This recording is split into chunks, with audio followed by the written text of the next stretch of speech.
What is up, everybody? We're back. I'm George Mossey. I'm here with my co-host, Marshana, Dahlia, 90 Day Fiance, the OG 90 Day Fiance, Season 9, Episode 1 is aired. This is Part 2. We've met 4 of the couples so far. There's still a lot we haven't met. We did not see Ariella and Biniam, which I think was a good choice. They left them off the first episode to give us a little time to ease them back in. Because a lot of people aren't really excited about seeing them anyway. So we did run into Jabari and Miona, which I really thought that they were a standout couple. So he's from Rapid City, South Dakota. Well, that's where he's originally from. He's lived all over the country, including LA, and he's traveled a lot with his music band, the Black Serbs. And that's actually how he met Miona. And he's living with his parents, and he's bringing her over. And a lot of people were describing her last night as high maintenance. She looks like someone who is going to cost a lot of money to be with. And everyone is like, well, why would he want to bring over someone who is high maintenance to live with his mom? And everyone is questioning whether or not he was working, because when his mom asked him about money, he just replied, I'm a hustler.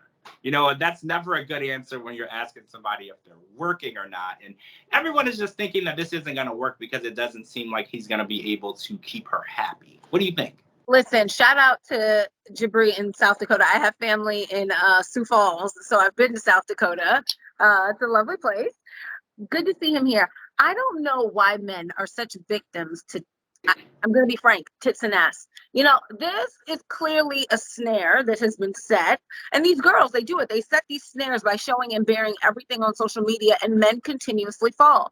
That kind of girl wants money. It doesn't mean she's necessarily seen money. Like, what makes her think, that she deserves this elaborate top tier Kardashian quote unquote lifestyle? When she gets to America, you haven't done anything. You haven't put in any work. I don't get it. I think Miona is painfully materialistic, but honestly, I don't think she's really like seen this ultra lavish lifestyle that she expects Jabari to provide for her. And I think Jabari is, when, you know, he seems like the kind of like child, according to his family, that's kind of like the drifter, the hustler. He works odd jobs, he travels. But when I heard him talking to her, I was like, he's got his head on straight. He was like, we have to focus, we have to save. Maybe that beach wedding in LA, isn't it? Maybe this way, maybe we stay here 6 to 12 months and we get married here. He's clearly trying to be logical about the finances, and she's not. She just wants things. So I don't know. She's just painfully materialistic, which sadly a lot of young women are today. And I think that's the price we pay for overexposure to social media. So you think that she expects that lifestyle? Because I was thinking that because he said the only time they spent together was vacation time, and people usually overspend and do things they wouldn't normally do when they're on vacation. So maybe the inclination that she got from him was, oh, he has this amazing lifestyle because she's always been on vacations with him. Because you know, it's hard to get an idea of who someone is when you go on vacation with them based on when you go back to their hometown and how they do things and how they live and how they work and how they are as a person. Because I feel like he hasn't really given her any reason to believe he's going to supply a Kardashian lifestyle from what we've seen. But again, we didn't see what type of vacations they were on. We did see they got engaged in Thailand in a beautiful setting, and they were in all these beautiful places. So I feel like that it can be a bit misleading. She might expect that all the time. And, you know, he said he spent so much on vacations and so much on the K-1 visa, it forced him back into his parents' home. So I just don't know once she gets here. And we've seen this a lot with a lot of different people. People will say that they can do a lot of things for them and they get them over to the US, and then they realize they can't do any of that for them. And it's kind of a bait and switch. They tell the girl that I can buy you Louis Vuitton, I can give you trips, I can have you living in a beautiful home. Then they get over here and they're living with Cult's mother, Debbie, you know, and we've seen it play out a lot. So I'm willing to watch it and see how it goes, but I hope that it's a different ending because we've seen this story before. Speaking of stories we've seen before, though, let's talk about Emily and Kobe. So Emily is from Salina, Kansas, and she went overseas to teach English in China. And she said, in her words, I met the only Black guy in China, and they got together. He was actually an underwear model at the time, and she was only on 2 weeks left in her trip. She ended up getting pregnant. They got engaged, and she's in love with him. And he still hasn't met his child because his tourist visa was denied, so they're working on the K-1. And she spent 2 years, I believe, without seeing him at this point because her son is 17 months. It's been almost 2 years, and he's finally coming over. And her parents are super worried because she's had a pretty questionable track record with men. She said that in her younger days, she didn't really have the highest value, self-value.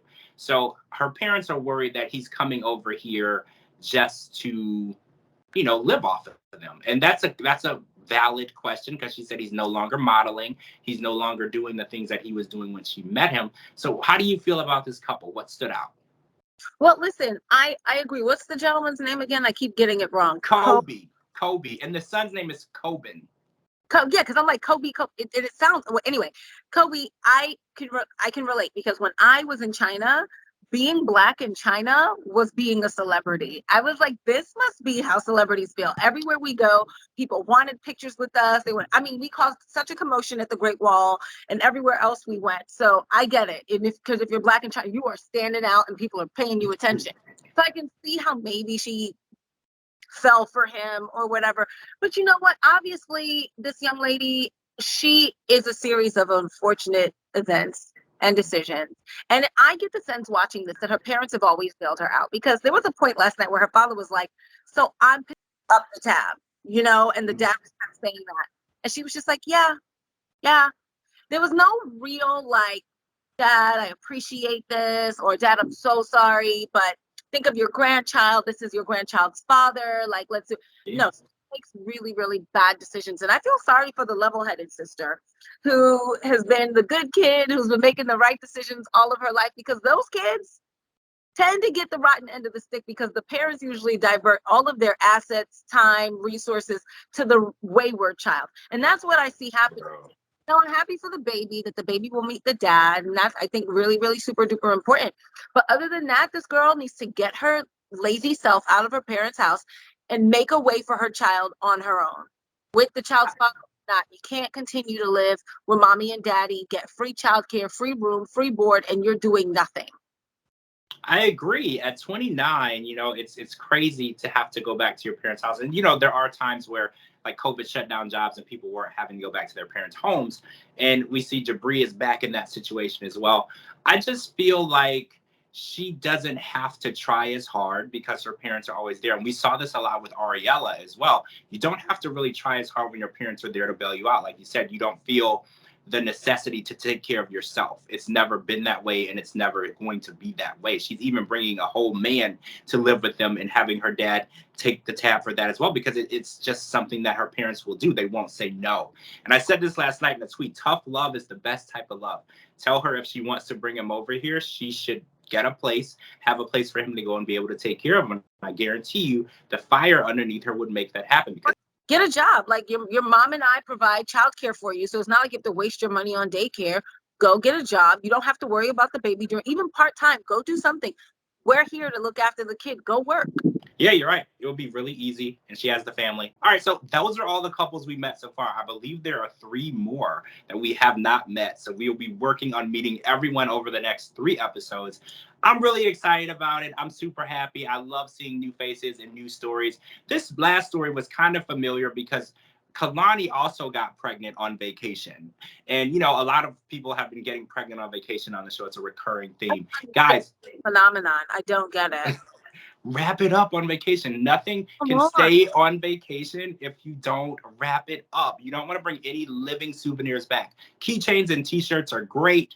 No living souvenirs, guys. But again, Coben is beautiful. Congratulations. Thank you so much for joining us, guys. This is part 2. I can't wait to talk about the rest of the show. Make sure you're live tuning with us next Sunday night for episode 2 of 90 Day Fiance OG season. I'm George Mossey. This is my co-host, Marshana Dahlia Spavento, and we'll talk to you guys really soon.